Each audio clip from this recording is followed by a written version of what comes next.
Hello everyone, welcome back to the channel.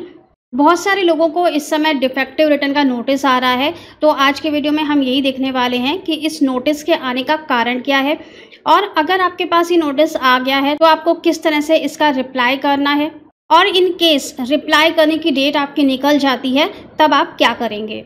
तो यहाँ पर हमने एक ITR 1 ओपन की हुई है और जैसा कि आप देख सकते हैं कि यहाँ पर ग्रॉस टोटल इनकम में सैलरी दिख रही है 6 लाख रुपए की। लेकिन जब हम इनका 26 AS चेक करते हैं, 26 AS ओपन करेंगे। आई होप कि आपको पता होगा कि 26 AS को कैसे ओपन किया जाता है। आप ई फाइल में जाएंगे, आप यहाँ पर ई फाइल में जाएंगे, यहाँ पर इनकम टैक्स रिटर्न्स, इसमें आपको 4th नंबर पॉइंट में मिलता है व्यू फॉर्म 26 AS।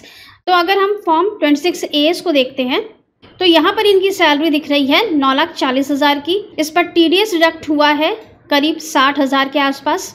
और अगर हम इनका AIS स्टेटमेंट देखते हैं तो यहाँ पर भी आप देख सकते हैं कि सैलरी दिख रही है हमें 9 लाख रुपए की और यहाँ पर और भी काफ़ी सारी चीज़ें यहाँ पे हमें दिख रही हैं। इंटरेस्ट फ्रॉम सेविंग बैंक है, इंटरेस्ट ऑन डिपॉजिट्स है, sale of securities and mutual funds है। लेकिन जब हम इनका ITR ओपन करते हैं तो यहाँ पर ग्रॉस टोटल इनकम में सिर्फ सैलरी दिख रही है और वो भी यहाँ पे गलत दिख रही है, 6 लाख रुपए की है। साथ ही जो हमने देखा कि AIS में इंटरेस्ट भी आ रहा है सेविंग बैंक का और इंटरेस्ट ऑन डिपॉजिट्स का, तो वो भी यहाँ ग्रॉस टोटल इनकम में इंक्लूड नहीं हो रहा है। तो यहीं पर आप लोग मिस्टेक करते हैं। जैसी भी सैलरी यहाँ पर ऑटो पॉपुलेट हो रही है, आपने वैसे ही यहाँ पर फाइलिंग कर दी।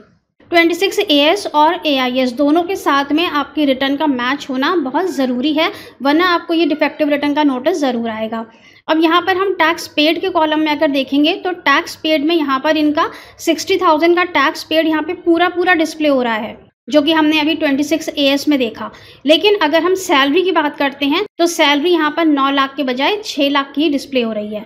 तो ये एक साइट की प्रॉब्लम है। साइट यहाँ पर ठीक से 26 AS में जो भी आपकी इनकम दिख रही है उसे यहाँ पे प्रीफिल्ड नहीं कर रही है। लास्ट ईयर साइट बहुत अच्छी थी, आपका डेटा अच्छे से यहाँ पे प्रीफिल्ड हो रहा था, सारी सैलरी भी प्रीफिल्ड होती थी।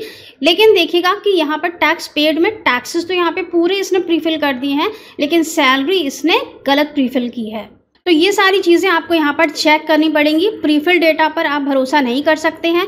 AIS को भी चेक करेंगे तो यहाँ पर इंटरेस्ट पोर्शन भी प्रीफिल नहीं हो रहा है। सिर्फ इनकम टैक्स के रिफंड पर जो आपको इंटरेस्ट मिलता है वो यहाँ पर आपको प्रीफिल्ड मिलेगा। बाकी आपका कहीं से भी FD से इंटरेस्ट है, सेविंग बैंक से इंटरेस्ट है, कोई अदर इनकम है, तो वो सब यहाँ पर प्रीफिल्ड नहीं हो रही है। वो आपको खुद से प्रीफिल्ड करनी पड़ेगी अपने AIS स्टेटमेंट से और सैलरी को आपको देखकर प्रीफिल्ड करना पड़ेगा अपने 26 स्टेटमेंट से। 26 AS में आपकी जितनी भी इनकम आ रही है वो आपके इस ITR में उतनी इनकम रिफ्लेक्ट होनी चाहिए, वरना आपको नोटिस ज़रूर आएगा। तो यही कारण है जिसकी वजह से डिफेक्टिव रिटर्न के नोटिस आ रहे हैं। बहुत सारे लोगों ने काफ़ी पहले ही अपनी ITR फाइल कर दी थी, जबकि उनकी सैलरी 26 AS में पूरी रिफ्लेक्ट नहीं हो रही थी। जनवरी से लेकर के मार्च क्वार्टर की जो सैलरी होती है वो मई के लास्ट में या जून में अपडेट होती है 26 AS में।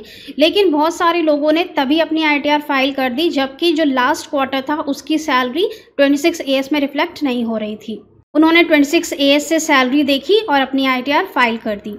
तो ITR फॉर्म्स रिलीज़ हो जाने का मतलब ये नहीं होता है कि आपको जल्दी से अपनी ITR को फाइल कर देना है। सोच समझ के ये काम करना होता है कि आपको कितनी सैलरी दिखानी है, 26 AS में क्या रिफ्लेक्ट हो रहा है, AIS में क्या रिफ्लेक्ट हो रहा है। AIS भी हमारा टाइम टू टाइम अपडेट होता रहता है।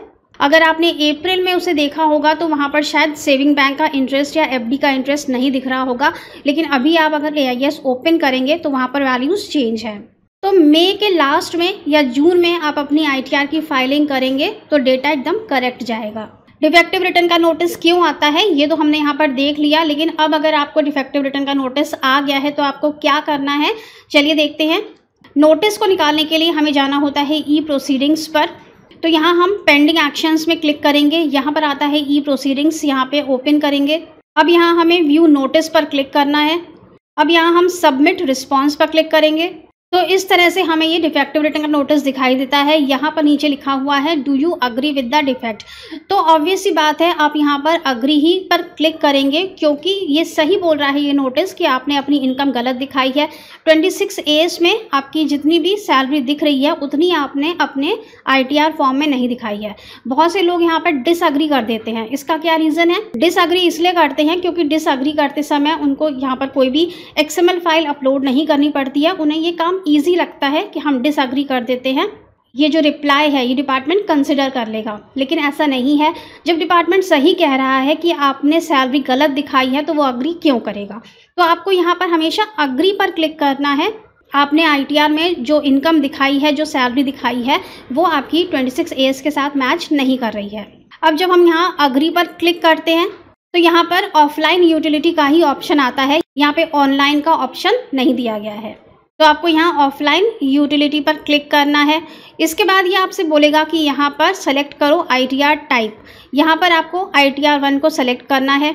इसके बाद बोलेगा कि फाइल को अटैच करिए। तो यहाँ पर आपको कौन सी फाइल अटैच करनी है? यहाँ पर आपको एक JSON फाइल बनानी होगी। वो कैसे बनाते हैं? इसके लिए आप इनकम टैक्स के होम पेज पर जाएंगे, वहाँ से आप एक्सेल यूटिलिटी को डाउनलोड करेंगे ITR 1 के लिए। उस एक्सेल यूटिलिटी में आप अपना सारा डेटा फिलअप करेंगे, जो भी आपकी इनकम है एज़ पर योर 26 AS, जो भी आपके डिडक्शंस हैं। पूरी ITR आपको वैसे ही बनानी है जैसे कि आप ऑनलाइन मोड में बनाते हैं। इस तरह से ये एक्सेल फाइल डाउनलोड होती है। असेसमेंट या 23-24 की है ये। और इसमें आप साइड में स्क्रॉल करेंगे राइट हैंड साइड में, तो यहाँ पर आपको एक ऑप्शन मिलता है जनरेट JSON का। जैसे ही आपकी ये पूरी फाइल कंप्लीट हो जाती है, आप वेरिफिकेशन भी यहाँ पर सब डाल लेंगे। इसके बाद आप जनरेट JSON पर क्लिक करेंगे तो आपकी JSON फाइल बन जाएगी और ये आपके डाउनलोड सेक्शन में जाकर सेव हो जाती है, या फिर कहीं और पर भी सेव हो रही है। तो आपको इसका लोकेशन देख लेना है कि ये सेव कहाँ पर हो रही है, और बस आपको अपने इनकम टैक्स पोर्टल पर जाना है, यहाँ अटैच फाइल में क्लिक करना है और यहाँ से आप इस JSON फाइल को अपलोड कर देंगे।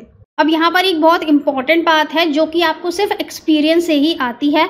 अगर आपकी ITR 1 यहाँ पर अपलोड होनी है, मतलब कि आपके AIS में जो भी डेटा दिख रहा है वो ITR 1 से रिलेट करता है, और आप यहाँ पर ITR 1 की JSON फाइल अपलोड करते हैं तो वो आसानी से अपलोड हो जाएगी। लेकिन इन केस आपके AIS स्टेटमेंट में जो डेटा है वो ITR 2 से रिलेट करता है, मतलब कि उसमें सेल ऑफ शेयर्स और सिक्योरिटीज़ भी है, और आपने अपनी ITR 2 ड्राफ्ट की है, और अगर आप ITR 2 को यहाँ पर अटैच करने चलेंगे, आप JSON फाइल बना लेते हैं ITR 2 की और यहाँ पर आप ITR 2 को अटैच करने जाएंगे तो वो यहाँ पर अटैच नहीं हो पाएगी, आपको इनवैलिड फाइल का यहाँ पर मैसेज आ जाएगा। या फिर इसी तरह से अगर आपकी बिजनेस रिसीट्स हैं और आप ITR 4 की JSON फाइल बनाते हैं और ITR 4 को आप यहाँ पर अपलोड करेंगे, तब ये एक्सेप्ट नहीं करेगा और आपको इनवैलिड फाइल का मैसेज आ जाएगा। तो ये जो यहाँ पर नोटिस का रिप्लाई है ये सिर्फ ITR 1 की फाइल को ही अपलोड करेगा। तो इन केस आपके केस में ऐसी सिचुएशन आ जाती है कि आपके लिए ITR 2 फाइल करने की नेसेसिटी है या ITR 4 आपको फाइल करनी है, बिजनेस रिसिट्स हैं, तो फिर आप इस मेथड के थ्रू नहीं जा पाएंगे। तब फिर आप ऑनलाइन फाइलिंग पर जा सकते हैं, या तो आप इस नोटिस को इग्नोर करके अपने ITR को रिवाइज कर सकते हैं, या फिर आपको ऑनलाइन मोड में भी डिफेक्टिव रिटर्न के नोटिस का रिप्लाई का ऑप्शन मिल जाता है। कहाँ पर मिलता है? तो इसके लिए आप ITR फॉर्म में आएंगे। यहाँ पर जब आप पर्सनल इन्फॉर्मेशंस को कंफर्म करते हैं तो यहाँ पर आपसे फाइलिंग सेक्शन पूछा जाता है, तो आप ITR को रिवाइज कर सकते हैं। सेक्शन 139 सबसेक्शन 5 में रिवाइज भी कर सकते हैं। और अगर आप नोटिस का रिप्लाई देना चाहते हैं ऑनलाइन मोड से, तो यहाँ पर एक ऑप्शन है आपके पास, filed in response to notice under section. यहाँ पर आप क्लिक करेंगे तो ये ऑप्शन ऑन हो जाता है। इसके बाद सेक्शन 139(9) जो कि ऑलरेडी यहाँ पर सेलेक्टेड आ रहा है, filed in response to notice under section 139(9) to rectify the defect, इस वाले सेक्शन को आपको चूज़ कर लेना है। इसके बाद का प्रोसेस बिल्कुल सेम है। सबसे पहले आप नीचे स्क्रॉल करेंगे, यहाँ पर अब आपसे रिसिट नंबर पूछेगा, ओरिजिनल रिटर्न का जो भी आपका एक्नॉलेजमेंट नंबर है वो देना है, और date of filing original return देनी है।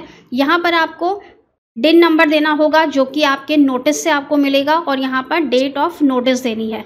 ये 2 कॉलम आपको यहाँ पर एडिशनल फिल करने होंगे। बाकी का रिटर्न सेम है आपका, जिस तरह से आप ओरिजिनल रिटर्न की फाइलिंग करते हैं उसी तरह से ये भी पूरा रिटर्न वैसे ही भरा जाएगा, और रिटर्न को सबमिट करने के बाद इसको ई वेरीफाई भी करना होगा। तो यहाँ पर हमने आपको दोनों मेथड बता दिए हैं। XML फाइल अपलोड कर सकते हैं, और अगर आप XML फाइल अपलोड नहीं करना चाहते हैं तो आप यहाँ पे इस तरह से ऑनलाइन मेथड भी कर सकते हैं।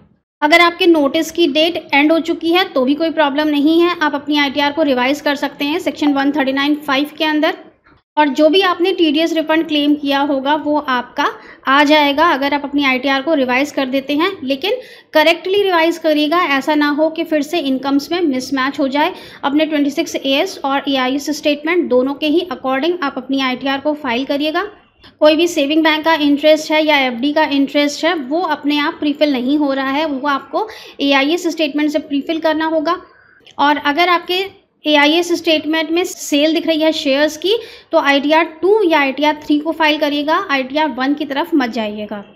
सो thank you so much for watching this video. I hope कि वीडियो आपके लिए यूजफुल रहा होगा। Stay safe and healthy. Bye bye.